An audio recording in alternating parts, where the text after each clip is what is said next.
Good evening, everyone. My name is Hillary Rodham Clinton, and this is the Graham Norton Show.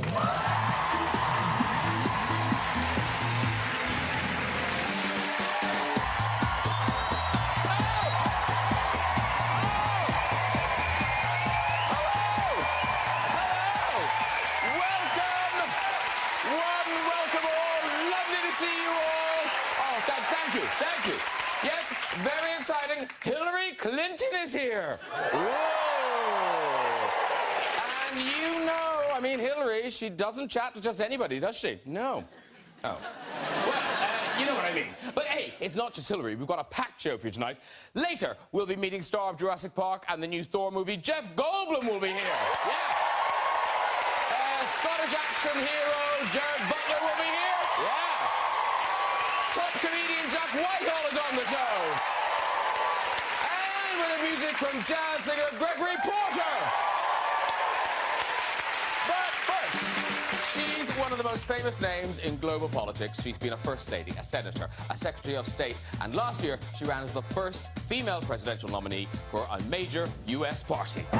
Here to tell us what happened, please welcome Hillary Rodham Clinton!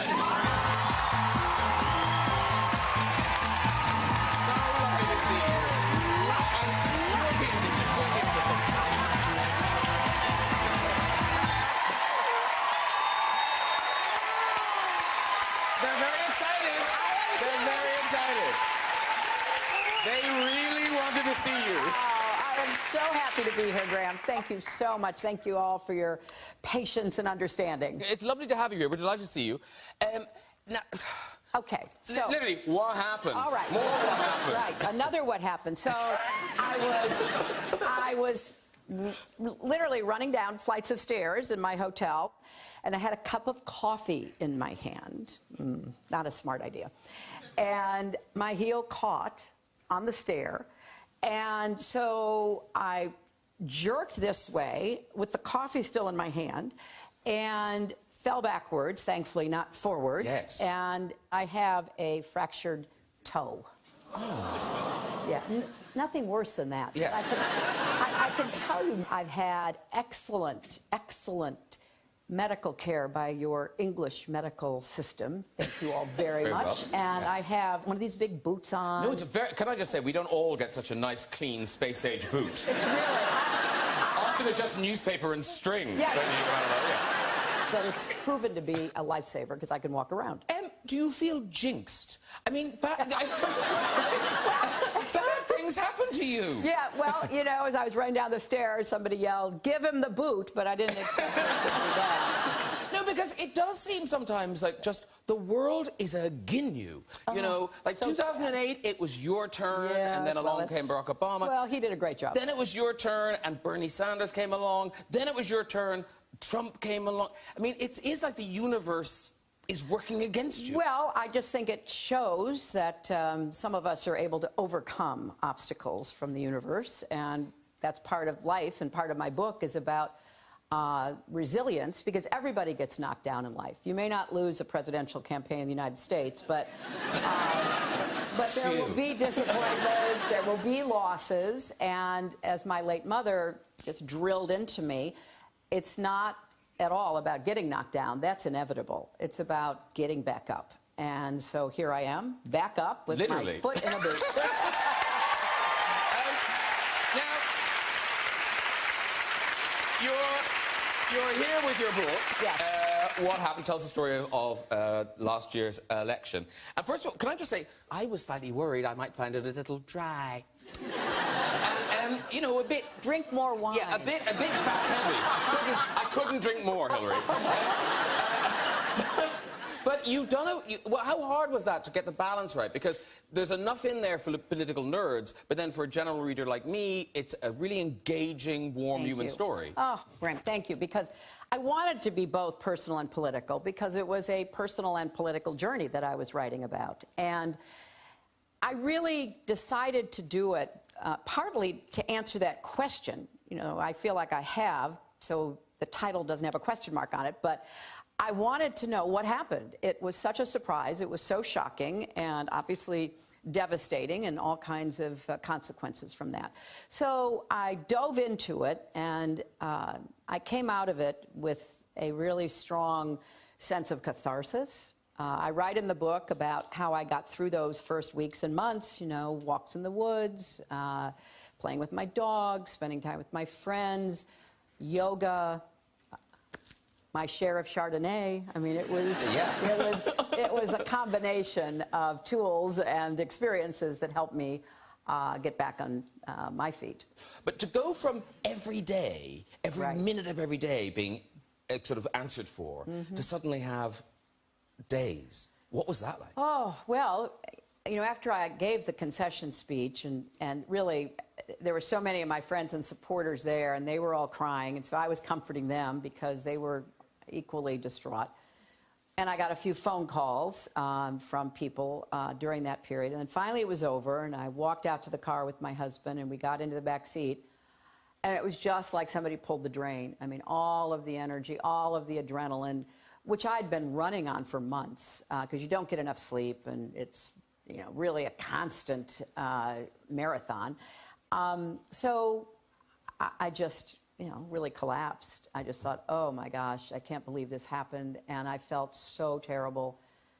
I really felt responsible for the loss. But I got home and, you know, put on some, you know, sweatpants and a fleece and kind of just wandered around. And then the next day, my husband and I went for a walk in the woods, and we were, you know, moving along with our dogs. And I turned a corner, and there was a young woman there, and she had her baby in a backpack, and she had her dog. And she saw me, and she just cried out and asked if she could give me a hug, and she did.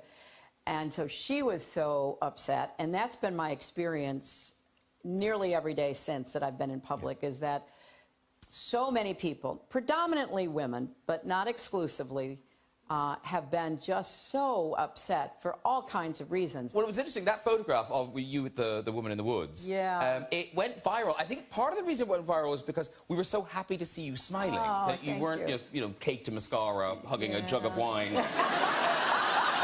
rocking. And this went viral. But then, apparently, the woods in upstate New York became like looking for Bigfoot. They were all up there. Yes, we would show up, and there would be people waiting. You know, that's one of the things that Bill and I love to do, or go for these walks. And, you know, occasionally there'd be photographers. So we kept moving from nature reserve to nature reserve, trying to outsmart the crowd. Here's a family that found all the two of you. Yes. And then people weren't satisfied with that. They started to kind of They started to put you in things. Yes, so here is #Hillary_in_the_wild. Literally, the Reese Witherspoon movie. I hope so. And then this is very good. This is an actual sighting of Hillary Rodham Bigfoot. There she is. In the distance. Well, you know, laughing is, as you are an expert at, the best cure for nearly everything. If you can get back the energy to laugh and make fun of yourself and, you know, just start having a good time again. So you do the walking, the yoga, a few trips to the bottle bank. Yes. You're probably feeling a bit better. Right. But then, I mean, it's sort of Shakespearean. Right. You went to the inauguration. I know. And that was because you were First Lady, not because you'd been nominee. Right. And you know, I really tried to get out of going. You know, because I was going, not as the candidate or the opponent, but as a former First Lady, because the tradition is presidents and former First Ladies all show up, regardless of Republican or Democrat, to show support, continuity of our government. So, you know, we thought, okay, maybe others aren't going. So, you know, we called... we called the Bushes, and the elder Bushes were in the hospital, which I think was legitimate. And so then, you know, we called the younger Bushes, and they said, yeah, we're going. We called the Carters. They said, yeah, we're going. So, you know, Bill and I looked at each other and said, well, we got to go. Oh, my gosh. I try to describe in the book what that felt like, because I didn't know what to expect. What I wanted to have happen was, despite the kind of campaign he ran, I wanted him to rise to the occasion of being our president and being the president for everybody, not just people who supported him. That didn't happen. And so we were sitting there, and we were listening. I was sitting next to George W. Bush, and Bill was on my other side, and we were listening to this really dark, divisive speech that I describe as a cry from the white nationalist gut. And I was so disappointed, really so sad that it wasn't an outreach. It was a narrowing and a hammering of what he had said before. And it's reported, so I put it in the book, it's reported that George W. Bush, as it ends, says that was some weird shit. And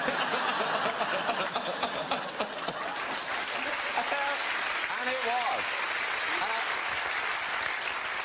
was. And the book has been a huge success, so that's all good. But I have to say, not everyone has been that thrilled by the publication of the book. President Trump made a rare foray into the world of Twitter. He tweeted about your book.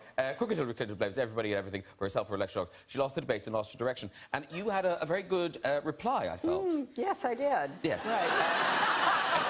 Because are you tempted to ignore his tweets?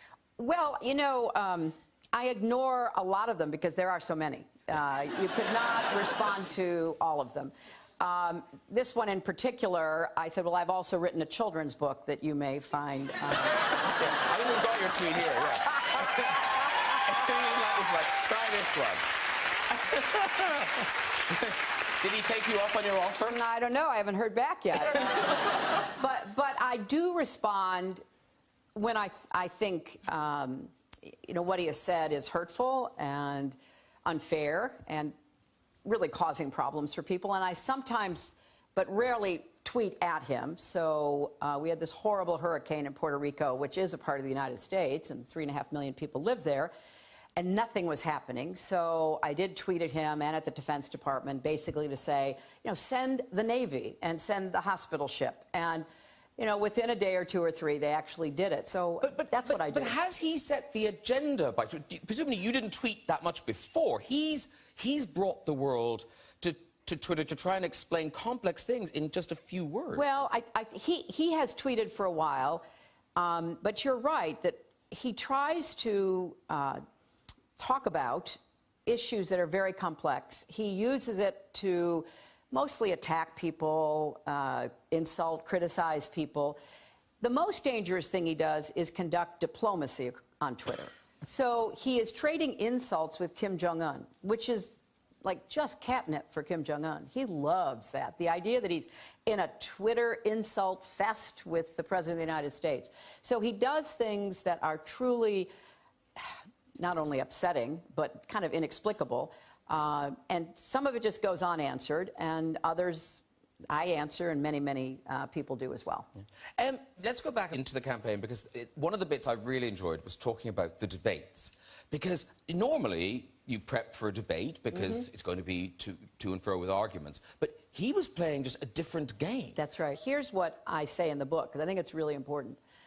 If you follow politics and you're interested, watch like a debate or a presentation or a rally with the sound off.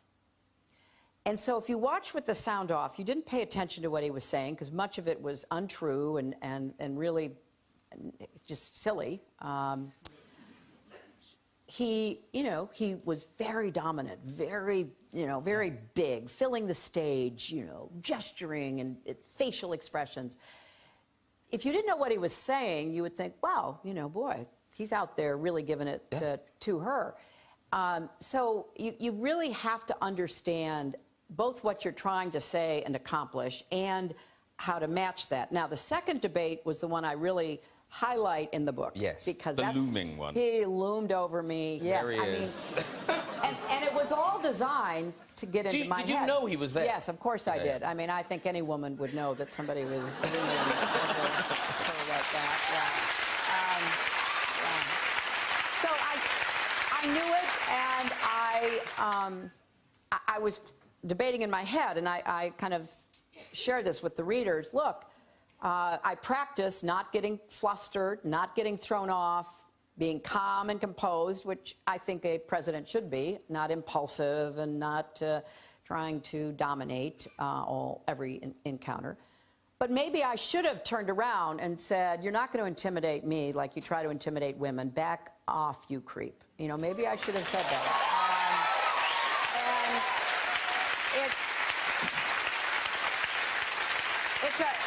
it's a real lesson. It's kind of a, you know, it's a thought lesson for women in public life or the private sector. When you find yourself in these positions where a male coworker, a boss, a client is, you know, really pushing you, trying to dominate you, our usual response is to just hold ourselves together and not respond. Because if you're too hot, they accuse you of being angry. If you're kind of apologetic, like, please don't do that to me, you're accused of being weak. It's really hard to get right in the sweet spot of being strong and effective without creating additional blowback. She was so angry. She was shrill. You know, those are the words meant to keep women in their place. And I'm not putting up with it anymore. I'm going to do everything I can to speak up and speak out about it.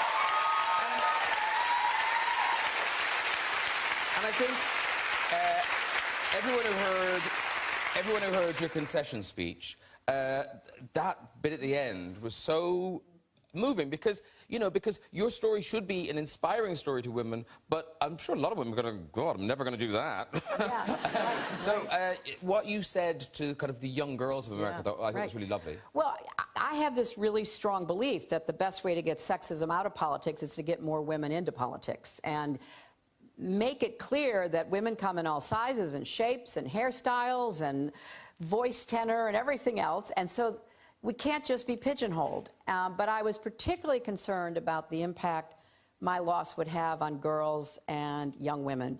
So I basically said, don't let anyone tell you that your voice is not powerful and valuable. And I think very sweetly, the message has got through because there's kind of a very specific phenomenon happening at your book signings now. And these are the little girls showing up in pantsuits. And there's been a lot of this, hasn't there? There has been so much of it, and that little girl in particular, whose name I recall as Grace, has on a little fake pearl necklace, and you know, they sometimes come in Wonder Woman costumes as well. But I'm trying to send a very strong message to parents and grandparents and everyone who cares about children that build confidence and the right kind of confidence in both your sons and your daughters. And when it comes to girls, you know, really help build that sense of self-esteem and the idea that she is valuable, that her voice is powerful, that she deserves to be listened to, because it's got to start early if we're going to try to reach the kind of equal rights and treatment that I think we should be aiming for. So that's my mission, and I'm going right at it. Well, you won't be going that fast, in fairness. No, but, not yet. we wish you well with the healing.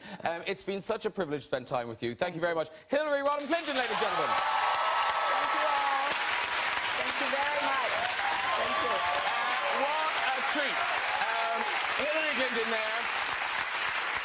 And we, in fact, recorded that earlier. And if you'd like to see more of our conversation, the full interview will be available on iPlayer from tomorrow night. All right, let's meet my next guest. He's one of the country's top comics. Always a pleasure to welcome Jack Whitehall, everybody. Hey. Hello. Hi. Lovely to see you. This Scottish action hero starred in Olympus Has Fallen and is back saving the world in Geostorm. It's Gerard Butler.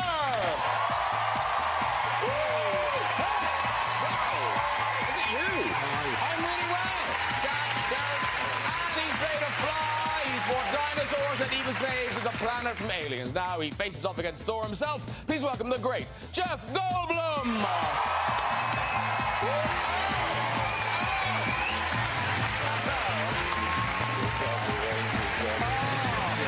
You're so shiny. Sit, boys, sit. Sit, boys, sit. Yes, yes. Good guess, good guess. Oh. He's still waiting for Oh, my God in heaven. I'm so sorry. Oh, left you hanging. Hillary didn't even say hello to me. Oh. I know you missed the Hillary. Sorry about that. I would love to have seen Hillary. Well, you can if you watch telly. I'll watch her. I met her once. Oh, yes. I did. When did I... You know, we were at some event, but it's a small, I think maybe a fundraiser, somebody's house. And, you know, sure enough, we found ourselves at a, you know, eating at a buffet little thing. Yes, of course. And it was just she and I said, geez, I'm so happy to meet you. I admire you so much. This was a while ago. You know, she was very nice. That's my story. What a story. Drive safely. That's our show. Yeah, work on that. I saved that for this special moment. But now the weird thing is, poor old Hillary isn't the only accident-prone person this week. Gerard Butler, now what did you fell off your motorbike? You were driven off your motorbike? You were crashed? What happened? I fell off a motorbike. I do not fall off motorbikes, Kim. No, it was actually about two weeks ago now, but I was in LA and I was on my bike and this woman went from a parked position to basically try and do a U-turn and I went right into her and I didn't really have much time to slow. Yeah, thank you for the... Yeah, sorry, I was just imagining it. Yeah. It's like London has fallen. Pretty much. And I went about... Because there was a bunch of people just happened to be there. They were in a staff meeting looking out and people unloading a truck. So apparently I went about 30 feet through the air, did a somersault and smacked down. And I jumped right up because I'm like, remember who you are, you got to keep it together. And the second I jumped, I went, oh, fuck. And I knew I'd done something. I actually fractured 5 bones in my right foot and did in both my knees. But I pulled the helmet off and it's like, oh shit, it's him. and then this guy takes me over and goes, he banged your head. And he sits me down and he's rubbing my head. He goes, okay, what's your name? I went, it's Gerard Butler. And this guy behind him's like, I knew it, I told you. What day is it? I didn't know what day it was before the crash. But anyway, it's been a bit of an inopportune time because I've been filming a bunch and on this press tour, so like going from crutches on to talk shows and. Like, but you look incredibly well for a man who fell off a I'm an motorbike. animal. That's why. Yes, it's an animal. When did you do that? How long ago did you do It's that? about 12 days ago. That's impossible. And you're broke. You say you're broke. 5 fractures And your then 2 knuckles all micro shredded fractures, as well. torn meniscus, God. sprained MCL, is it? And then I've also this got burned right through the bone. Actually, it was pretty hefty. It wasn't. I split a nail playing squash the other day. You were in a car crash. Actually. I don't know about you. Had a car crash as well, huh? I had a car, yeah, I did actually have a car crash about 4 or 5 years ago. Did you? Yeah. I It was didn't know that. awful. It was like a proper near-death experience. But the worst thing was you learn so much about yourself because, I mean, I literally cheated death. And I remember that my DVD was out that week and I thought, if I had died, I would have shifted so many more copies. Oh, dear. Jeff Goldblum, you were here to tell us about the latest Thor movie, Thor Ragnarok. Ragnarok. Yeah. I lost confidence then. I know. I thought I knew how to say it, but Thor Ragnarok. Ragnarok. Ragnarok, yeah. It's out next Tuesday, 24th of October. Yeah. Now, I've seen it. It's great. You haven't. You can probably guess. Jeff isn't Thor, so who are you? I'm the Grand Master. That's the name of my character. I don't know if you've read the comic books, you know, over the last couple of decades. He's been in the comic books. He was came about shortly after the Big Bang, 4 billion, you know, some years ago, along with his brother, played by Benicio del Toro, in another movie, The Collector. Did you see another movie with Benicio? That's my brother, and you know, I'm immortal. This character. And I have all superpowers that you've ever imagined anybody to have. But now I run this planet called Sakaar. It's a very fun planet. And I just like to play games and pit people against each other for combat and stuff like that. Yeah. It sounds like he's making it up, but that is in the movie. That is actually what happens. Didn't you like that Yeah, movie? no, yeah, I got really a big kick out of it. And Taika Waititi, the great director, he's all over that. If you know him, he's a comic treasure. Yeah, because we had Sam Neill on talking about The Hunt for the Wilder People. He did that, and boy, and What We Do in the Shadows. Did you see that? Yeah, people love that film. Improvised funny vampire movie, and the cast. You know the cast: Sir Anthony Hopkins and Chris Hemsworth, of course, is Thor. Tom Hiddleston is brilliant. And we improvised a lot of it. And it feels like an experimental thing. They build into it an extra shooting period after, so they see it, and then they rewrite it, and they put it together. It's done for an actorly, beautiful, creative experience. Well, let's see a clip. This is you. Essentially, you've captured Thor, and you're trying to figure out what to do with it. That's correct. Yeah. Any contender who defeats my champion, their freedom they shall win. Fine, then point me in the direction of whoever's ass I have to kick. That's what I call contender. Direction would be this way, Lord. Ah, Loki! Thank you very much. Of course, Chris, the great Chris Hemsworth, not only athletic and but comically very gifted, a very wonderful actor, and Tom Hiddleston. You know, he did Hamlet here recently. Yes, he did. Did you see it? Of course not. He's fantastic. He does impressions. Oh, I saw him do an impression. Oh, he with did. Robert De Niro. Yes. So. Yes. Oh, it's great. I YouTube him all the time. What a night. That night back then? No, Did it's you fine. do the impression of Robert De Niro to Robert De Niro? Yes, he did. Yeah. Yeah. Was it scandalous or touchy or? It was an odd thing to do, I felt, personally. Oh, really? But if you enjoyed it, that's good. No, it was a very good impression. I didn't do my Gerard Butler to Gerard Butler. Not yet. Not yet. The night is young. When do you finish that tea? Now, This is actually wine, and because I knew the other guys are getting water, so I maybe just put the wine in a teacup so no one knows. But I said like a mug. I didn't mean like a teacup and saucer. It's just wine. Look, it's all just wine. Oh, now I've said it. I was like, that's pretty together of you. Oh yeah, I should have said herbal tea, and I could have got away with it. 'Cause Yes. it is. It's mint tea. no. But I think that makes it look like you've got a problem if you're drinking white wine out of a teacup. Like, no one must know. Yeah, but normally when you go on chat shows, the host doesn't drink, and so I forget, and then you come on here and you're like, whoa. How much do you consume per show of that? No, very little. Okay. Yeah. Very little. All of those vases were full of white wine. Yeah. The beginning of I've never got through a case. I mean, never. Now, Jeff, we must ask. Well, I know. Are we allowed to say this is weird? Are we allowed to say what age you are going to be at your next birthday? Oh yeah, this weekend I turned 65. Wow. How annoying is that? How annoying is that? Look. That's insane. Well, What did you get from touching It's also tight. Sometimes you touch it and it falls apart, but that is... Because I've touched a lot of 65-year-olds' faces and hands. It's a thing I do. It's kind of weird. And is there a dreary secret, or is it just genes? Well, it's no secret. There's nothing happening here. I'm coming and going very quickly. You know, I'll be gone very soon, I'm sure. But you know, but I do live you know, I like to. I'm disciplined. I do my little workout, such as it is. I won't bother you with what that is, but I do a couple of things. But I do it daily. I like to get some sleep, and I try to eat the right Oh my God! the right I'm gonna way. be I dead don't in know. a year. Listen. What? I don't do any of those things, but. No. Oh, you work out. No, you must. You lift heavy things.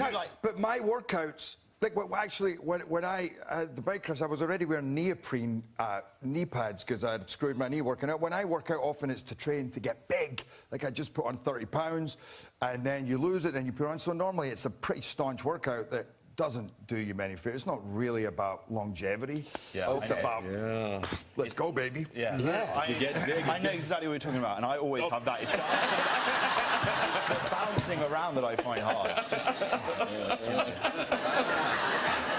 Right, you lot can shut up. Yeah. But the good thing is, there is good news. If you're looking at Jeff thinking, this is so wrong that he looks like this, but one part of aging has affected you, the additional grooming that is required. I like to groom, yeah.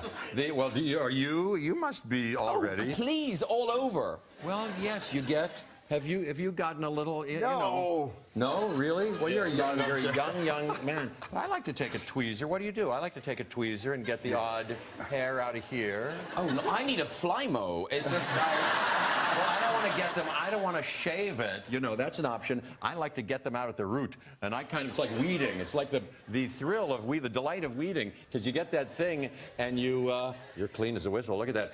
And you get them out. It's nice if you can. I got it. So there's that, and then there's nose, the nose issue. I have had a bit of that. Have you? Yeah. What's may I ask? It's a trivial and mundane and not interesting thing, but may I ask you, because I'm interested in it? It's like you would imagine I do, which is...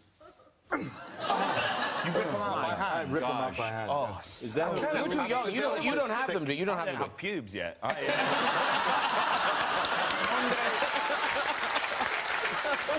But you don't pluck them out. You have quite an odd technique, I think. No, I don't pluck them out. Nobody plucks them. You're not serious about that. I You don't am pull them out. serious You about that. actually pull them It's out? horrible. That's Pull them not out. the right idea. I mean, I guess He it's... does it when he's on his bike. And then... It's personal. No, for a second, I had somebody given me, because you can buy one of those... Yeah, I've got one of those. You do? Yeah. And nose you thing. know those things? Well, it's kind of a rotary Yeah. thing, and you go zzz, and you go like, I don't trust it. And I'm much better with a pair of scissors. I take a nice pair of scissors. Well, not to get too detailed, but here, I take my razor. I take my Gillette number 2. This part right here, I razor that very carefully, because you can get it very close. And then there's something going on here and all around there, and I get a scissor, and there I am, and I know just what to do. And this happens now about once a week, I'd say. Once a week? Yes, I guess I'm living. You know, things are happening. Well, it looks good on you. It looks good on I you. did it recently, so it's quite good, isn't it? Yeah, no, it's beautiful. Beautiful. Jeff Goldblum, beautiful man. Let's talk about Gerard Butler's new film. Ladies and gentlemen, you're all safe. Gerard is back, protecting us from, this time, the weather. Geostorm opens tonight. And this, I mean, it couldn't be more timely, this film, since the weather is, it's quite inclement at the moment. Ophelia's just been... Who's at the moment? Is it Bob? Brian. Storm Brian, Hurricane My Ophelia. brother's called Brian. He's just a straight pain in the ass. But it is incredibly timely, this movie. Well, that was the purpose of the movie. Was that Dean Devlin's daughter one day said to him, "Dad, can't we build a machine that'll stop global warming?" Which gave them this idea of what if you did build something, and of course at the beginning of the movie, it's this kind of montage of a quick-time version of what global warming really brought humanity, and it's kind of a goosebump moment seeing this all happen, because it's not so far away from where we really are. But of course, in the movie then, I play a scientist who builds this space station, a system of satellites that can control the environment, and that's where the fun begins, though, because when that thing malfunctions, you realize if this was to go wrong, then we're all up, basically we're in a lot of trouble. Yeah. But Gerard's there. You're okay.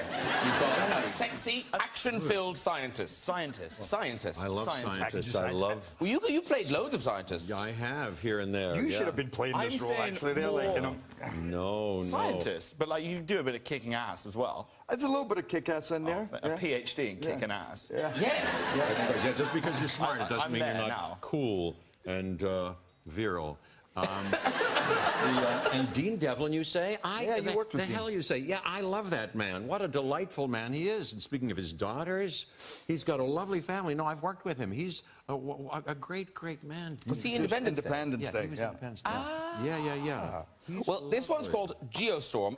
Here's a taste of what to expect. It's epic.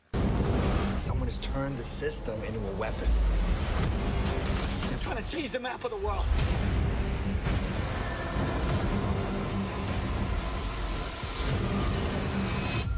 Dear God.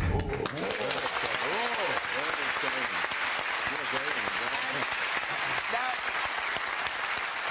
action heroes, ladies and gentlemen, not just one on the couch tonight. Well, no, not two, because you've been an action hero.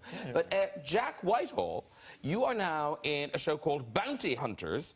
It starts on Sky One on the 25th of October. And, I mean, this is big. It's you and an Oscar nominee, Rosie Perez. Oscar nominee Rosie Perez and TV Choice Award nominee. And yeah, it's an action comedy thriller. I wrote it with my collaborator Freddie Cyborn, and it's inspired by all those 80s films that I loved, like Midnight Run and Lethal Weapon and things like that. So it's my homage to those types of films. We've got a very exciting... This is a sort of action clip. So tell us about the... Before we see the clip, having seen the other two clips, you're going to watch this and you're going to see that we had a slightly smaller budget. So slightly. Oh, excuses. This is a car chase. It's a car chase, but in a G-Wiz electric car. Because that's all we can afford. Let's take a look. Brilliant. Excuse me! Sorry! Sorry! Can you go faster? It doesn't go any faster. Go. We're not going to fit.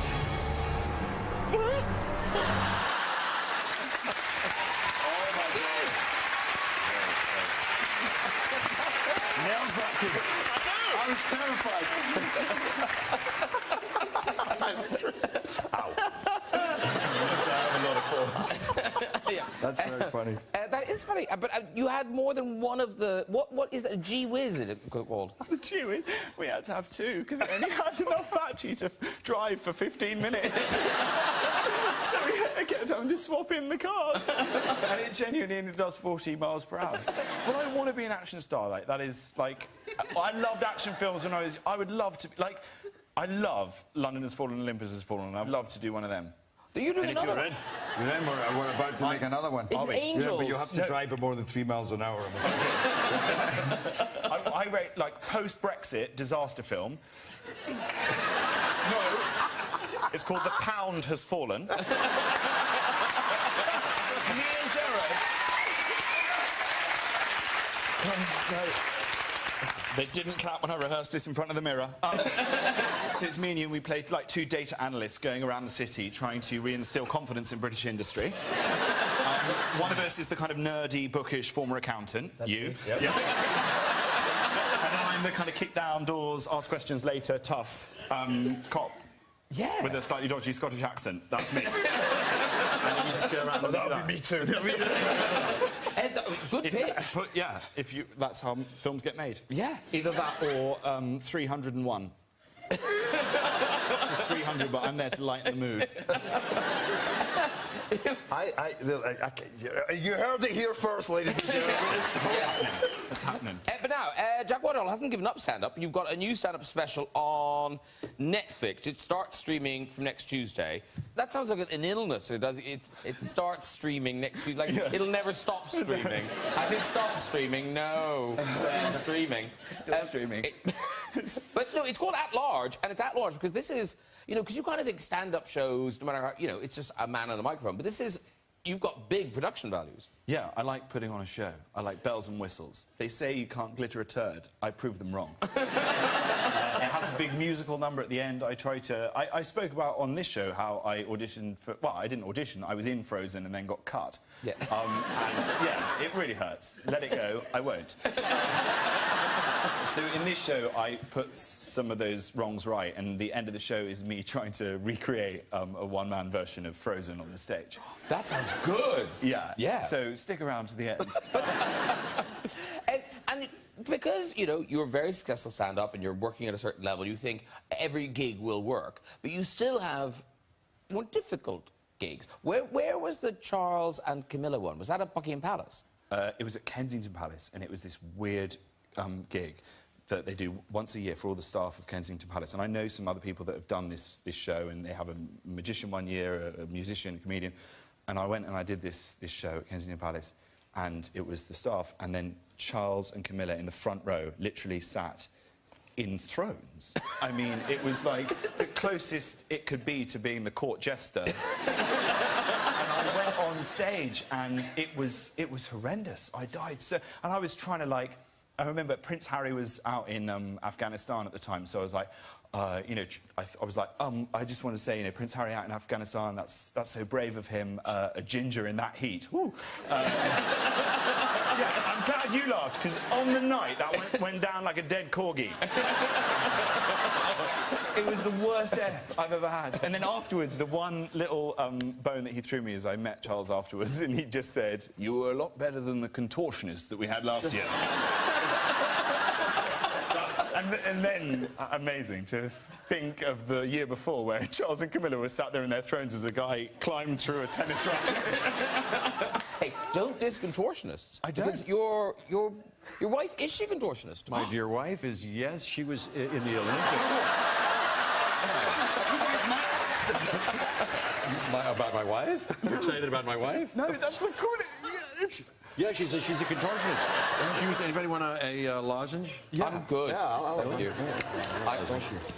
you. She was in the Olympics. I'm not getting one after the contortionist thing.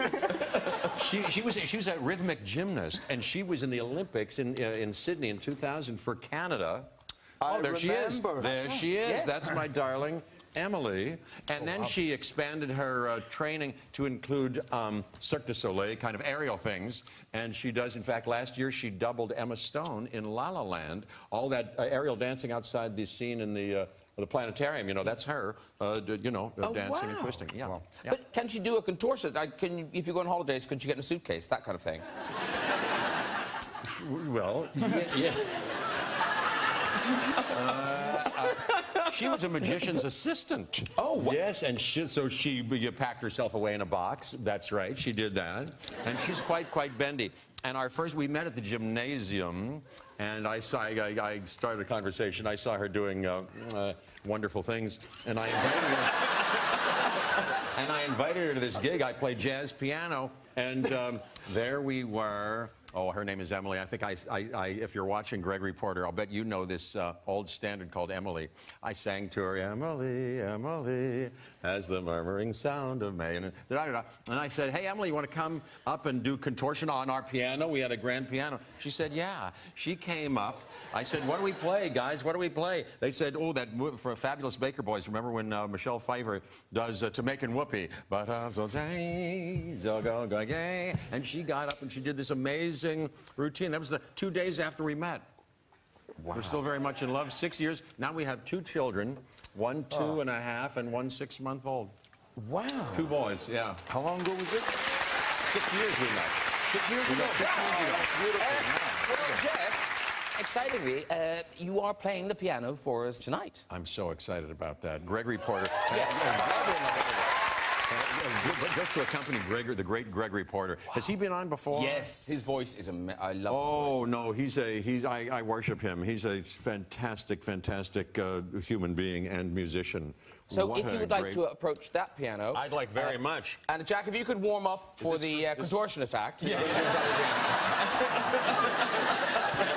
You like, this is fake fruit. This is wooden fruit. Yeah, it is. Don't try anything. I hope that's on camera. Right, this double Grammy-winning jazz artist is back with a new album entitled Nat King Cole and Me. Here performing Mona Lisa, it's Gregory Porter! Great job, Jeff. Well done, you. That was beautiful. Gregory Porter! Have a seat. Sit. Very good.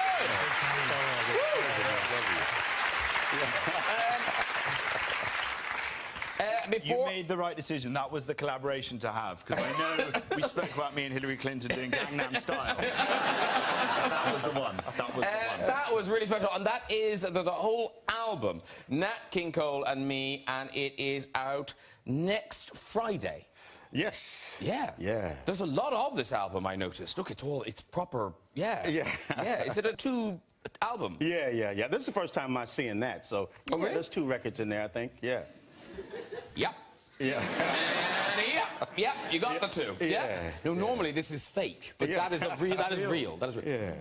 You look like you want it, Jeff. I can't take the only copy, but I would cherish that. He already gave me backstage a CD. Yeah, but I'll give you that's yours. Well, my gosh, Emily got me a record player. I could play it on the record player.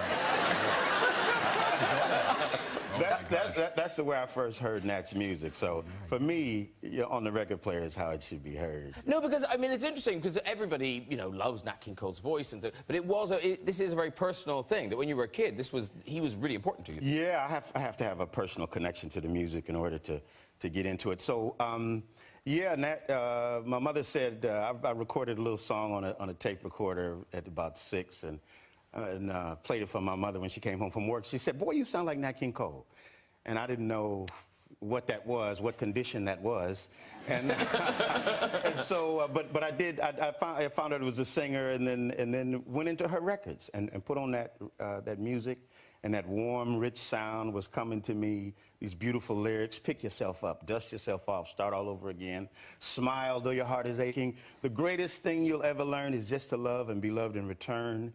That's lessons to live by, life lessons, fatherly advice. I came to Nat's music in the absence of my father, and so that's what drew me really, really tight into that music. That's a beautiful, beautiful story. And I mean, to my untrained ear, Jeff Goldblum sounded very good. Was he all right? Yeah, no, he was cool. Jeff has his own style, and that's.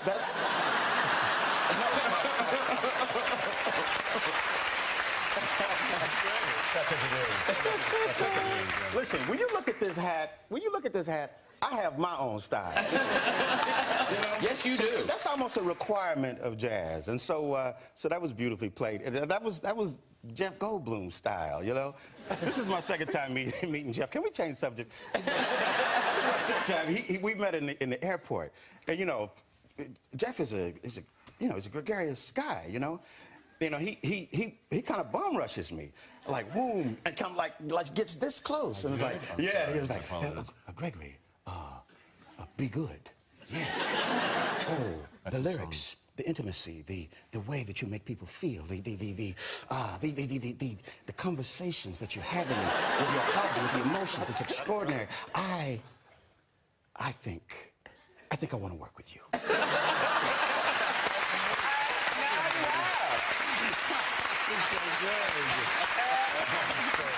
And listen, that is it for tonight. Please say a huge thank you to my guest, Gregory Porter, Goldblum, Jack Whitehall, Gerard Butler, and of course, Hillary Rodham Clinton.